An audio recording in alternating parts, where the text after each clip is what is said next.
It's called Changyiyang, the Long River.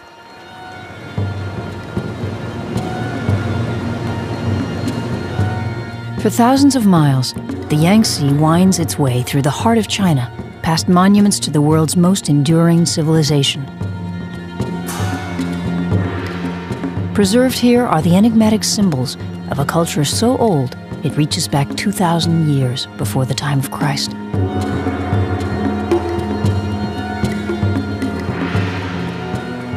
Today, up to 17 million tourists a year flock to see the treasures of the Yangtze. Some are living museums. Some are thriving spiritual centers, like the temples at Fengdu and Shibuzhai. Others are lost cities ruined by the passage of time. Yandu was at the height of its power before Columbus arrived in the New World.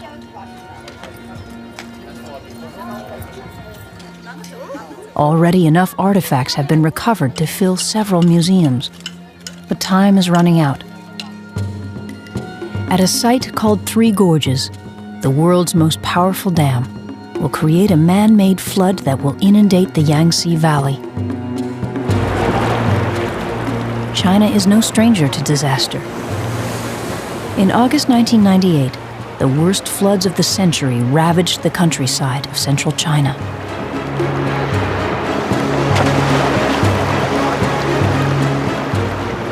The Chinese army tried to rescue an area the size of New Zealand and failed. 13 million people were displaced from their homes. In this century alone, the Yangtze has claimed over 300,000 lives. Yet the people endure. For as long as they can remember, the floodwaters of the Yangtze have been the lifeblood of China.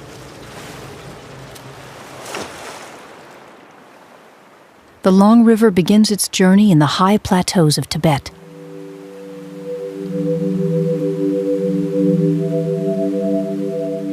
Born of ancient glaciers, it plunges over 21,000 feet before cascading into the tributaries of the Yangtze Valley and making its way to the sea.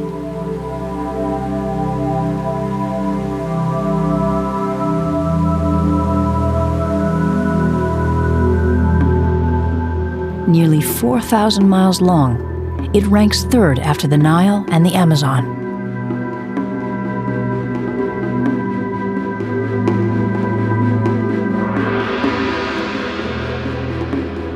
Its drainage area is the size of Mexico. The Chinese hope the Three Gorges Dam will bring a boom to the 400 million people that occupy the Yangtze floodplain. But prosperity comes at a price.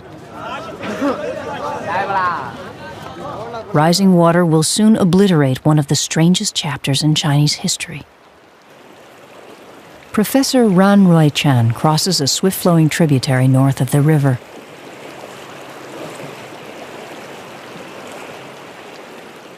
Each step takes him closer to an archaeological mystery.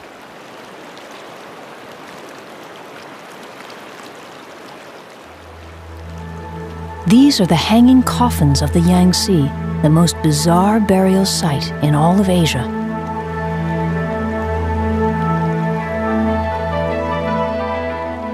Some coffins contain the bodies of up to 3 people, but no one knows for certain who put them there or why.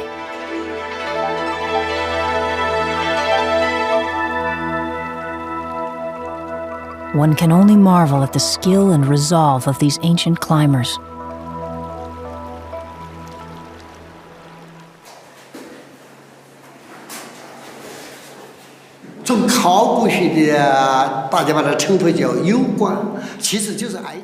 How did they move the coffins up there? Even with our modern technology today, it is very difficult. Even monkeys would find it difficult to climb up there. Nobody knows how to solve this mystery.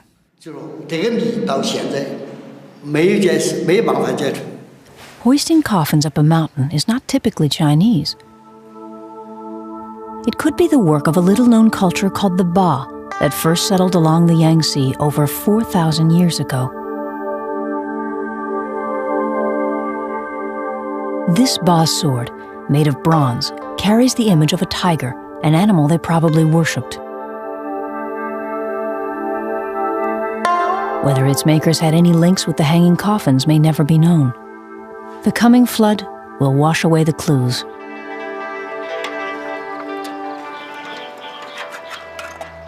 By the year 2002, rising water behind the dam will entomb some 1,200 known archaeological digs.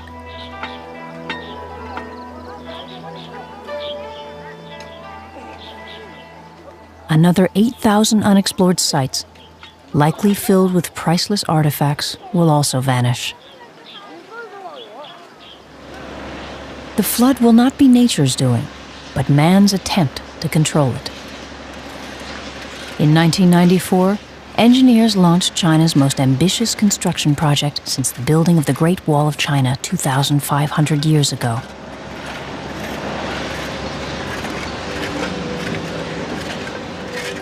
When completed, the Three Gorges Dam will be the world's largest producer of hydroelectric power and the costliest, at 20 times the total annual budget of the United Nations.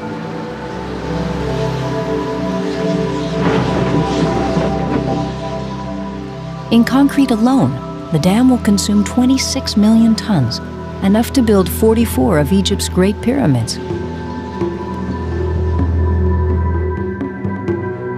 The project is designed to control flooding on the lowlands downriver and provide enough non-polluting energy to propel China into the 21st century.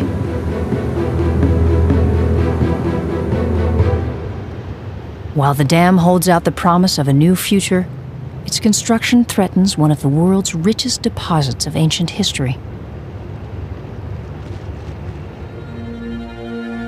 The dam will form a reservoir the length of Lake Superior. By 2002, the low-lying areas of the river valley will be submerged along with hundreds of archaeological sites. In 2004, when the dam is nearly completed, the water level will rise to 500 feet. 13 cities, 140 towns, and more than 1,300 villages will be engulfed. By 2009, the surface will rise to its full height of 577 feet, creating the largest artificial body of water on Earth. A casualty of China's progress is the Yangtze's fabled Three Gorges.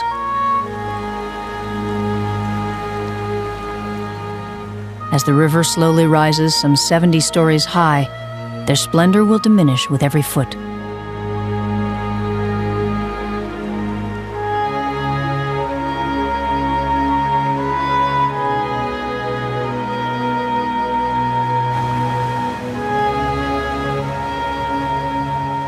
Tourists from around the world arrive daily to relish one of nature's great spectacles before it's lost.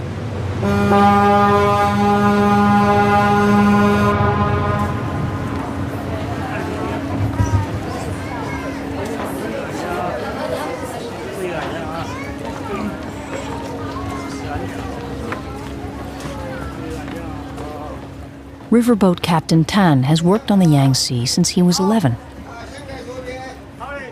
Now 65 years old, he is skipper of the White Swan, which carries wealthy passengers through the gorges. After half a century spent on the river, Captain Tan is about to retire. This will be his final voyage through the gorges as he has known them. It takes a lifetime of experience and ceaseless vigilance to survive the Yangtze. In order to be safe, you must know the riverbed, the size of the boat, and the water level. And you must know if the boat can go through the channel. If you don't consider all those factors, life will be lost.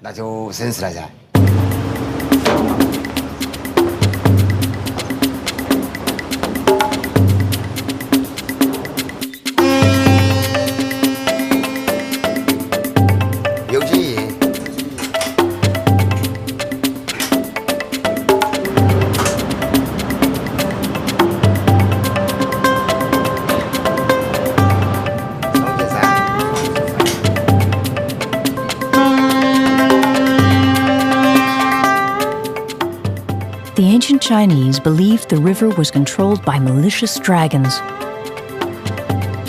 From commanding temples above the Yangtze, poets wrote tales of lost kingdoms and mighty battles with serpents. But now there's a new dragon, one that pits the raw power of the future against the cultural legacy of the past. Dr. Yu Wei-Chao is the former director of the Beijing History Museum. In the Three Gorges area, there are over 1,200 ancient sites, above ground and underground. They have great historical value, especially regarding the bar race. These were a people who were extremely brave in war, but who loved dancing and singing as well. We hope to understand more about the bar culture before it gets completely washed away in the flood, so we can share it with the world. This is my dream. As early as the 1950s, archaeologists found traces of an ancient people on the fringe of the Yangtze River basin.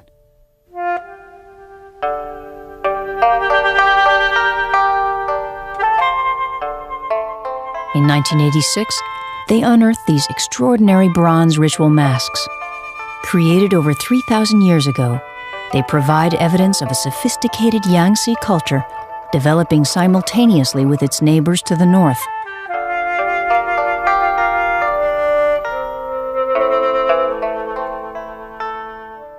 Today, the region has been identified as a vital cultural hub, a new unexplored center of civilization. Archaeologists gained a stunning view of Yangtze culture when construction began on the Three Gorges Dam. The entire island of Zhengbao was slated for destruction.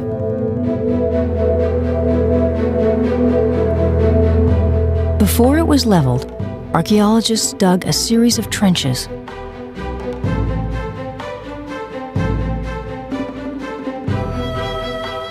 A few feet down, they hit pay dirt. Ba period pottery was everywhere.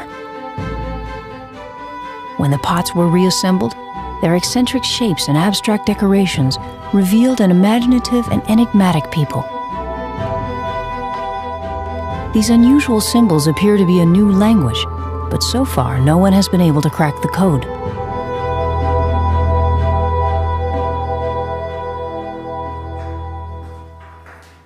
Scores of rare Yangtze artifacts are stored in this vault at the Chongqing Art Museum.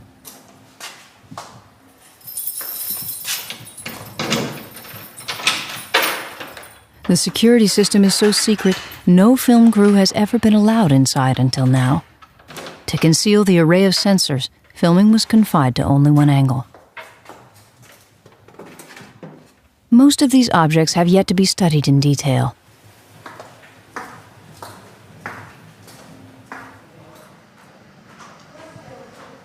But one thing is known. The museum's growing collection proves Yangtze artisans were endowed with great skill and vision. Some 2,000 years ago, they created masterworks of porcelain. This Yangtze maiden is a world-class example of elegant simplicity.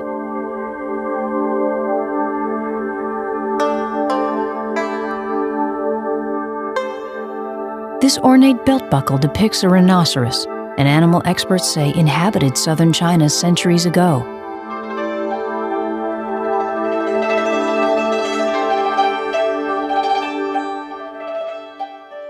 Gold objects are rare in China. This exquisite bowl is over 1,000 years old and almost solid gold. Here, a golden turtle chop. On the bottom, the owner's name, pressed in ink. It was used to stamp important documents. A golden hair brooch, only a few inches long, is a masterpiece of workmanship.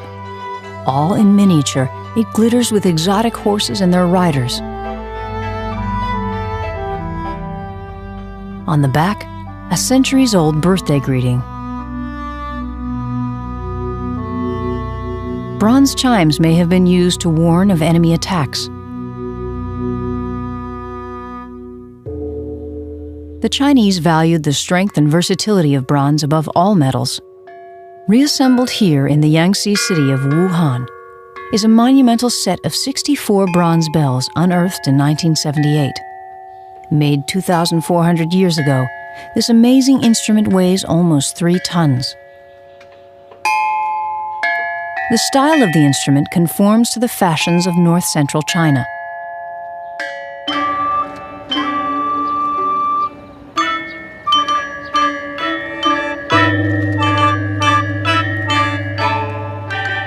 The melody is played on the top bells, the accompaniment on the giant bells below.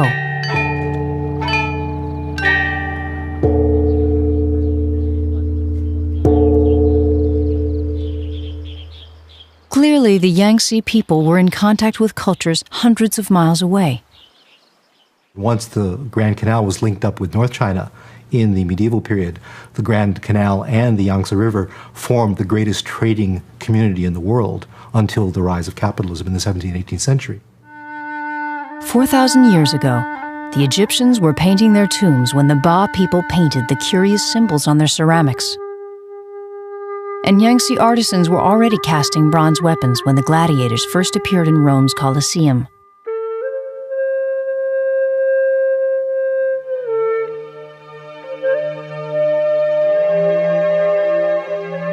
To comprehend the potential loss of ancient treasures to the Three Gorges Dam, Professor Yu-Wei Chao looked to the west for a comparable disaster. In southern Italy, the ancient city of Pompeii, which was destroyed by a volcano 2,000 years ago, can still be visited, even excavated today. However, the very soil in the Three Gorges area will be scattered and gone once it comes into contact with water from the flooding. It will be gone forever. It is an irreparable loss, and we must do our best to save it.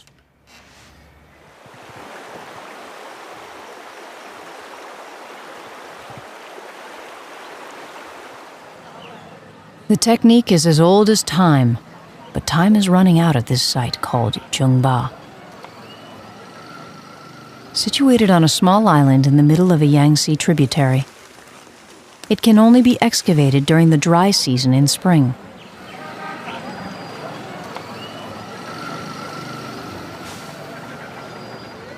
Strewn with ancient pottery and grave sites, Zhengba holds valuable clues to how and when the Yangtze Valley was settled.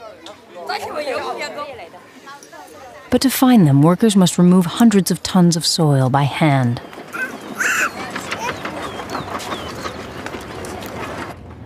Funds run out in a few weeks, and by next year this site may be underwater. It's an archaeological nightmare that haunts the entire Three Gorges area. The cost of building the dam is $28 billion, but less than 1% of the budget will go to saving cultural treasures.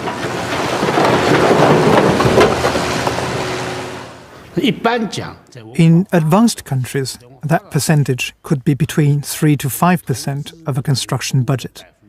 We originally hoped the Three Gorges area, because of its ancient culture and historical importance, would also recover 3 to 5%.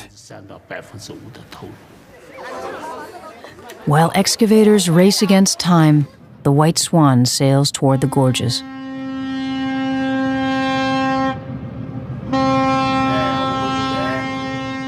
For Captain Tan, the river, its rocks and silt-laden waters evoke a more recent history. Beginning in the late 1700s, British traders flooded China with opium.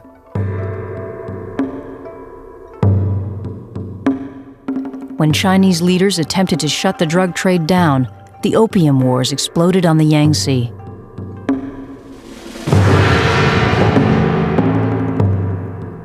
British gunboats quickly destroyed the Chinese fleet, opening the way for other European traders. The Chinese bitterly resented the invaders, but they made an exception for one man. A young English navigator named Cornell Plant fell in love with the Yangtze and its people. By 1920, he had plotted every turn in the river. His handbook on navigation would save the lives of countless foreign and Chinese sailors.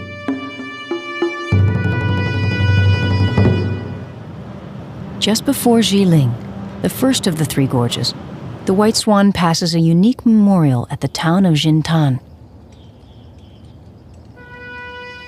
This obelisk was dedicated to Cornell Plant on his death. It's the only surviving monument to a foreigner on the Yangtze. The inscription was defaced during the Cultural Revolution, but the old people still remember the words.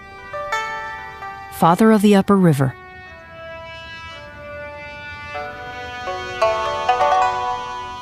This simple column will vanish, along with the entire town of Jintan, when the dam comes and the flood reaches its ultimate height of 577 feet. Even though the water is still years away, the people have been ordered to tear down their homes and businesses now. Eventually, 1.3 million will be uprooted.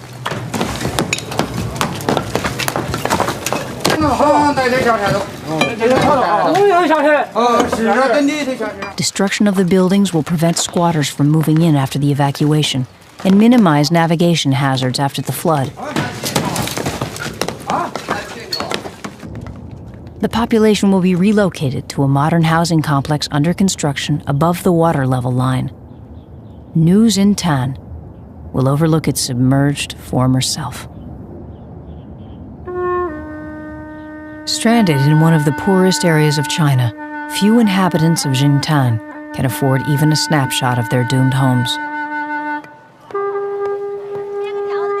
Events once linked to street corners and courtyards, weddings, births, and deaths, the history of an entire town will slip out of sight like a great photo album lost to a flood.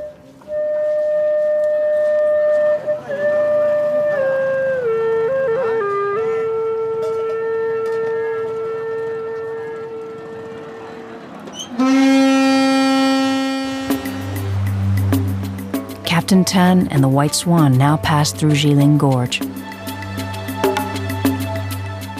A 30-mile notch through solid rock, Jiling is the longest of the gorges and notorious for its hidden shoals and rocks. When only 16 years old, Tan first sailed through the gorges as a crewman. On that trip, his boat was dashed to pieces. 17 steamships met their end here between 1900 and 1945. The vessels fell victim to large boulders choking the channel. The deadliest was known seductively as "Come to Me."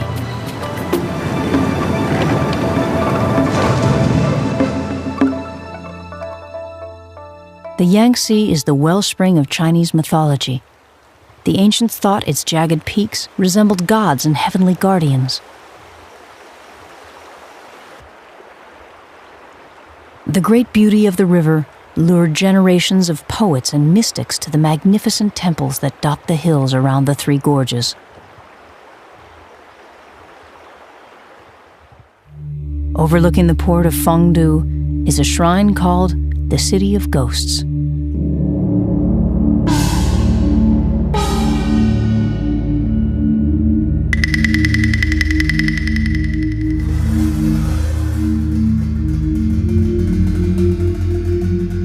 Dedicated to the god of Hades, it's haunted with Buddhist demons and devils.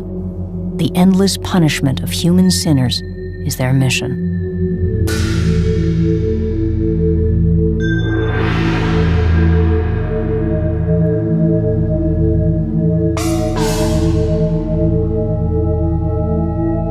According to legend, the tortures that awaited the wicked in hell were reported by inmates who were allowed to return to life. Their horrifying vignettes are housed in a series of temples constructed about 14 centuries ago.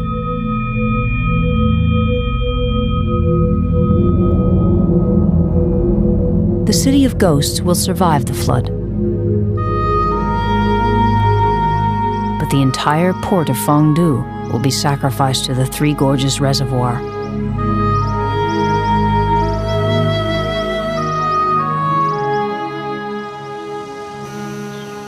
Saving less fortunate temples has become the daunting task of Chinese architects. Downriver from Fengdu is the magnificent temple called Shibuze, or Stone Precious Temple. The temple's most breathtaking feature is a towering pagoda. 135 feet high, it is the tallest wooden building in China. Located on a rocky outcrop, the pagoda's internal staircase winds upward for 12 stories.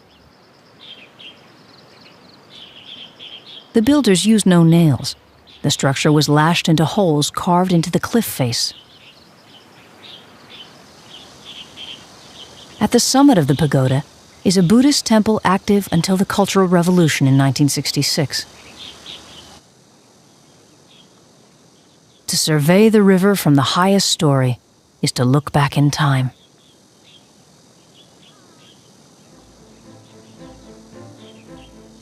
While the dam will engulf the town below, officials hope to rescue the complex with an ambitious project. This is how the temple appears today.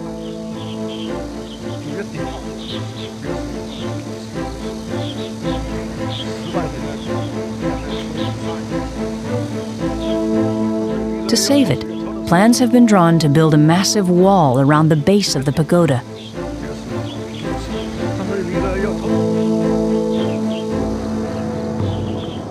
If the necessary funds can be raised, the temple will become a virtual island within the Three Gorges Reservoir.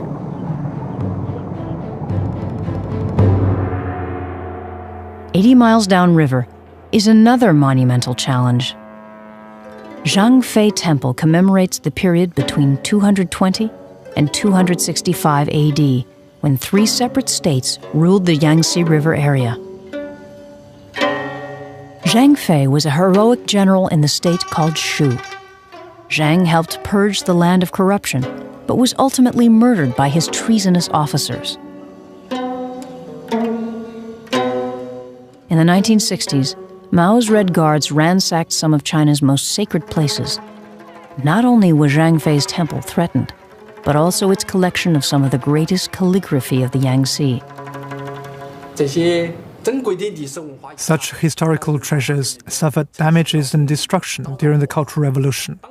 So to save these cultural relics, intellectuals here wrote Chairman Mao's quotations on the reverse sides. No Red Guard would dare destroy the thoughts of Mao, so the priceless tablets of Zhang Fei Temple survived. This 156-meter line indicates where the water level will lie in just 5 short years, unless millions of dollars can be raised to rescue the temple from the reservoir.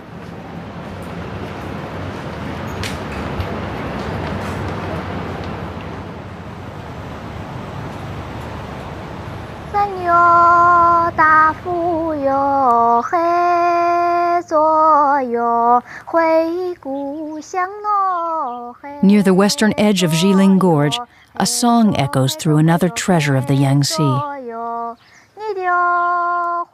It laments the passing of the poet Kuei Yuan. His works have been compared to a host of Western Romantic poets, from Shakespeare to William Blake.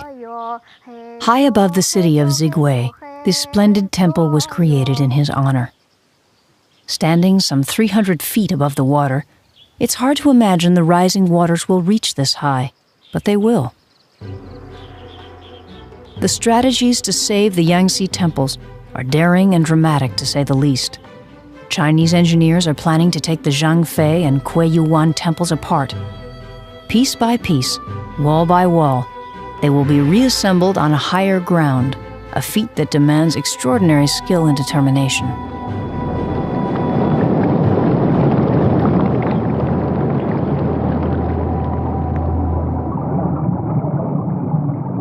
My own feeling is that the temples, particularly the Zhangfei Temple and the Chuyuan Temple, which they do have plans to move, probably are a little bit overly ambitious. Given the logistics of that area, there are no major roads, river traffic is uneven. It'll be very difficult to take apart those temples and then reconstruct them within the time limits that they've set up. Other temples will be lost forever.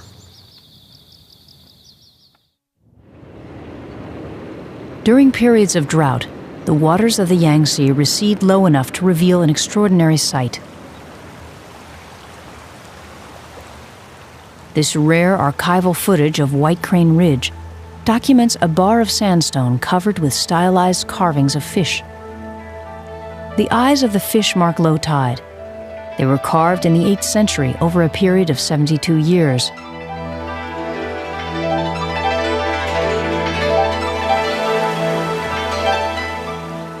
Additional inscriptions provide a detailed record of times of drought. A clue to the whims of ancient climate, they span 1,000 years. But soon the tide will ebb no more at White Crane Ridge.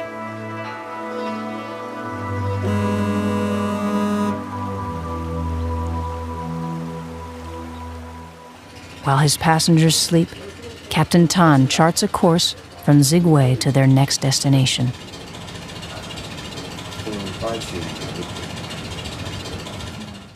Upriver from Jilin Gorge is Wu Gorge. 25 miles long, it overlaps the borders of Hubei and Sichuan provinces.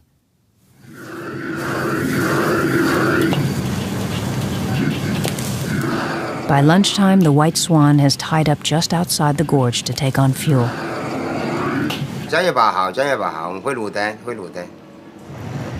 Further down the pier, a chartered boat has arrived to pick up a package from the past. Excavators from the Zhengba site are sending another shipment to the museum in Chongqing. This crate is filled with ceramic artifacts. Over the past week, work at the site has shifted into high gear. There's been a breakthrough in a mystery that has long puzzled archaeologists.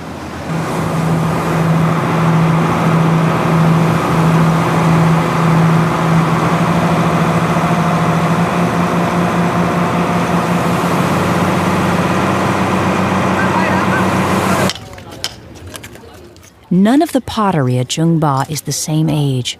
Instead, it spans thousands of years, suggesting the site was continuously occupied. The buildings of one culture were constructed on the ruins of another, making Zhengba a layer cake of Yangtze history. This is a major site compared with other sites in the Three Gorges. It can be dated back around 4,500 years through the Neolithic age. The remains here include house foundations, pottery making, cemeteries, trash heaps, tools of production, and tools of daily life.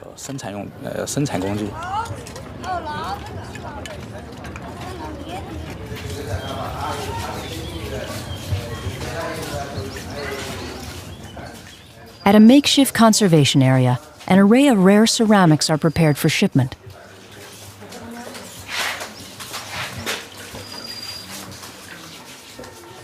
Here, fragments of human history span a gulf of time that reaches back to when the Egyptians built their first library in 2500 BC.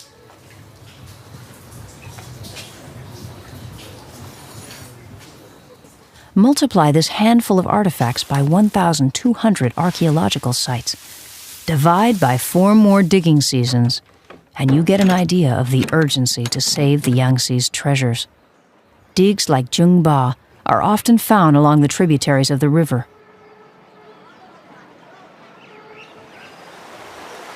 None are more breathtaking than the Daning. Snaking north from Wushan, it's one of the most unspoiled stretches of water in all of China. The river is a maze of shallow twists and turns.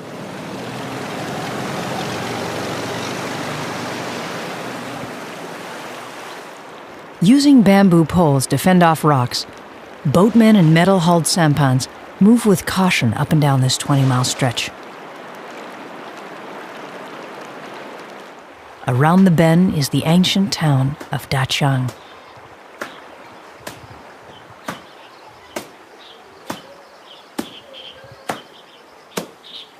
The region was first settled in the 3rd century AD, but the present town dates back 400 years.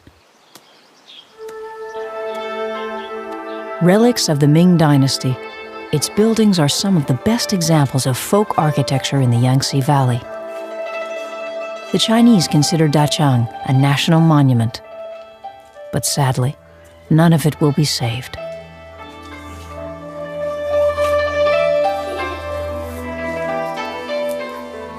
the Daning also harbors one of the great scenic treasures of the world.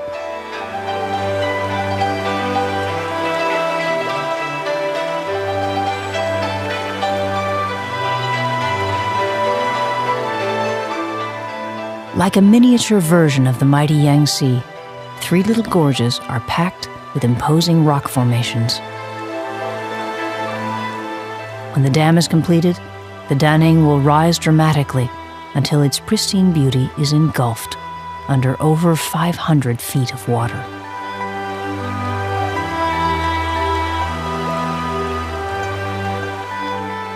From scenic wonders and ancient sites to treasured temples and ancient towns, the coming flood is a call to action. In November of 1997, at a cost of billions, the course of the Yangtze was diverted to begin construction of a coffer or temporary dam. Boatmen know the river will be safer, but along with the ill-fated artifacts of their culture, they also mourn the loss of their own piece of history.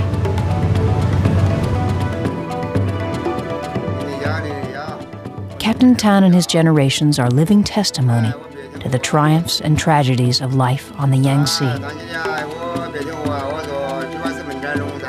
Surveying the shore from his pilot house summons the painful memory of a time when danger lurked around every bend and death was commonplace.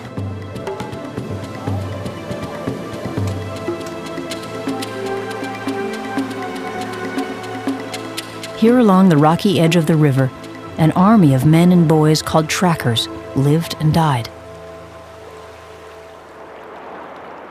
Until the 1940s, when boats were powered by their own steam, vessels weighing as much as 120 tons were pulled upriver by human muscle. The river flowed fast, and the path was narrow. If you fell, you died.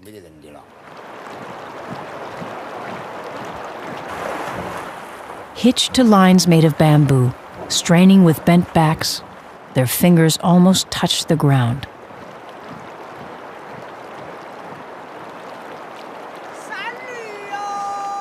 As they pulled, they sang to ease the pain.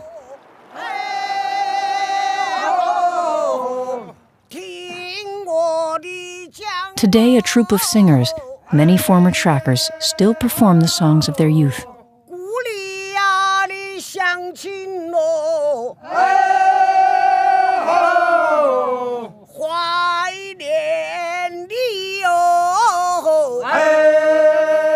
One in 20 boats were destroyed, but no one knows how many trackers were pulled to their deaths. The only monument to their sacrifice, the shore, will vanish with the coming flood.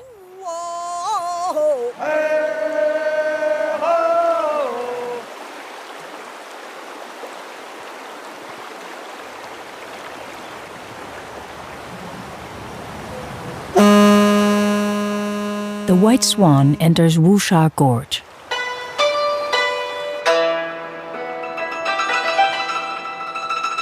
The most somber and foreboding of the three gorges, its steep walls and spire-like peaks block the sun most of the day. Far downriver, the crates of artifacts from the Zhengba archaeological site finally reach Chongqing.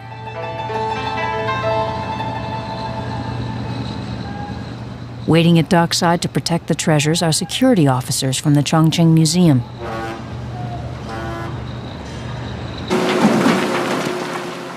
The looting of antiquities along the river has become an underground industry since construction began a decade ago.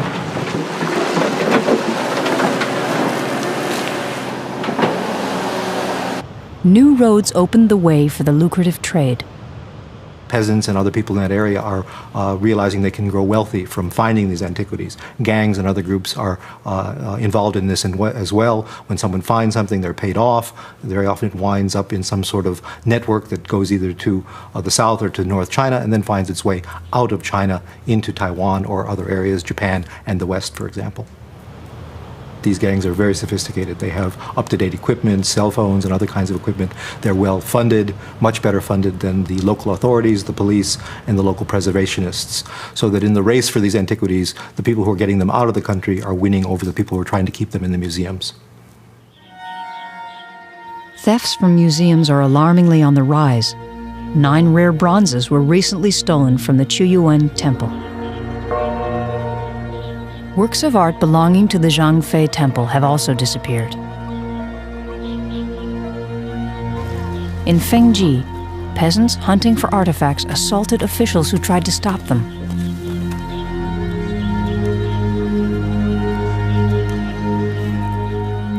This rare bronze tree, dating from the 1st century AD, was allegedly stolen from a city near Three Gorges Dam. It's sold at a New York art gallery for $2.5 million.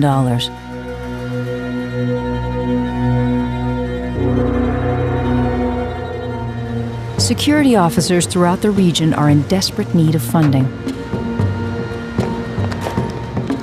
Until then, the race to protect the treasures of the Yangtze is a standoff at best.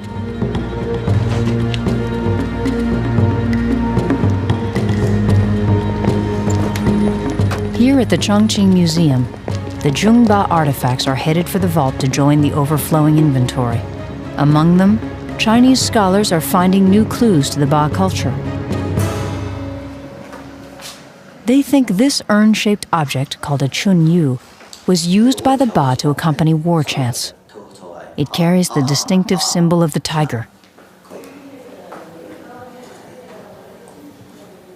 Some believe the tiger may also link the ancient Ba to a people called the Tujia.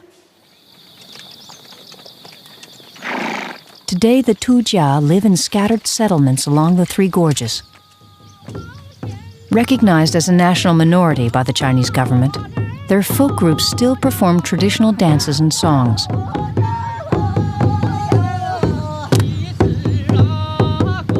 Many of their rites celebrate the tiger, the very same icon found on ancient Ba swords and chunyu drums. Could they be the descendants of the ancient Ba? To find out, a study is underway to trace the ancestry of the Tujia. DNA taken from blood samples will be compared with DNA extracted from the bones of the ancient Ba. Archaeologists hope to solve the puzzle of the hanging coffins, the mysterious Ba, and the Tujia people before the Three Gorges Dam wipes away the pieces.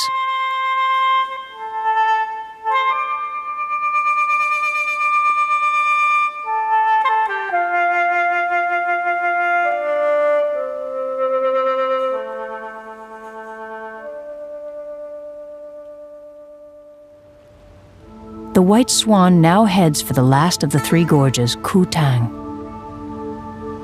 Barely 5 miles long, it's flanked by steep cliffs and towering peaks.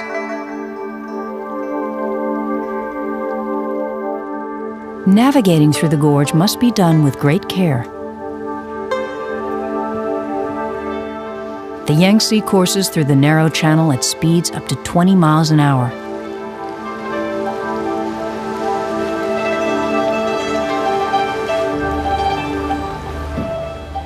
To warn ships away from hidden rocks, China maintains some 4,000 beacons along the middle and upper river, some in metal boats anchored to the bottom.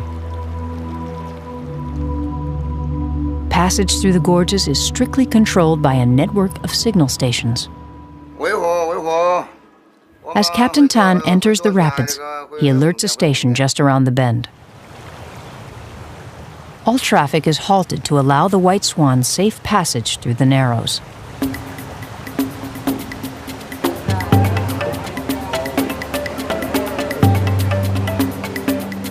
With flawless timing, Captain Tan executes a treacherous turn against the current.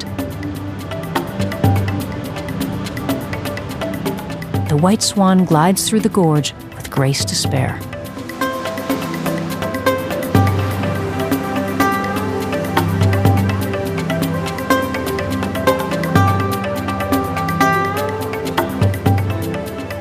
Passengers hardly notice the maneuver. They've fallen under the spell of the mountain soaring 4,000 feet overhead.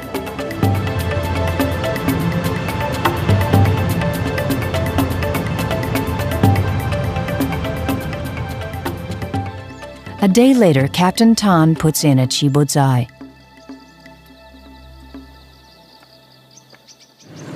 From there, he boards a small boat to a village called Kuchiko.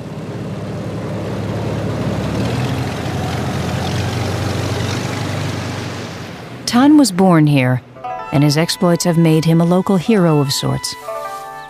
He's come to see friends and relatives and visit the home he grew up in just one more time. The water level has already begun to rise, and his village, like so many others, will completely disappear by 2004.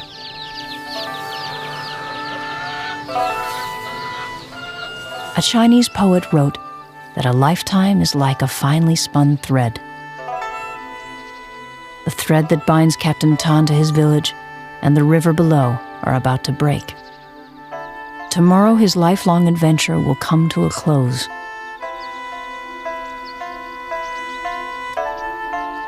At first light, Captain Tan will leave his ship for the last time and retire from the Yangtze.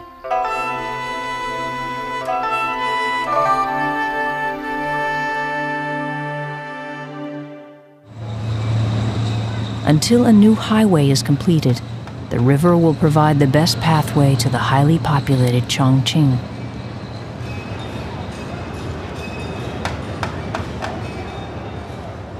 During the Second World War, the Japanese took another route. From 1939 until 1941, the city endured 250 major air raids. Bombers came in waves 20 minutes apart.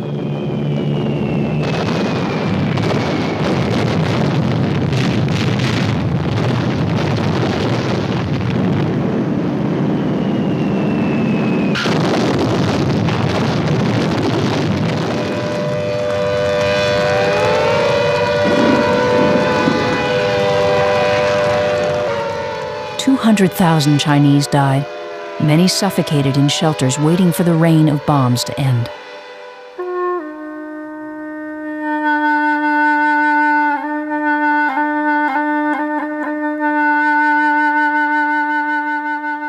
Just outside of Chongqing is a monument that survived the Japanese invasion, but may not endure the Three Gorges Dam. 2,000 years ago, Buddhism flowed into China. A local Yangtze general ordered this statue carved from sandstone. Buddha sat at water's edge to allow boatmen to worship as they drifted past.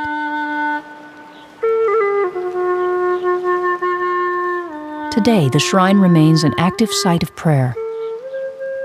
Many fear the dam and the coming flood will claim the statue. But in return, the government promises that by the year 2012, Chongqing will be the greatest port in all of China.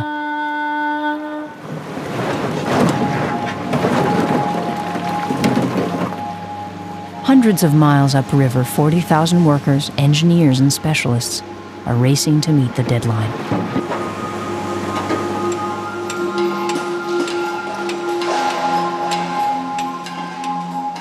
New cities are rising and a modern highway is under construction to anchor the Yangtze firmly to the 21st century. The hidden costs of progress are high. In one location, 1,000 tombs dating from the Ming Dynasty were destroyed. So far, only a small fraction of the $250 million earmarked for rescue has been released. Government officials are undecided about who should administer the funds.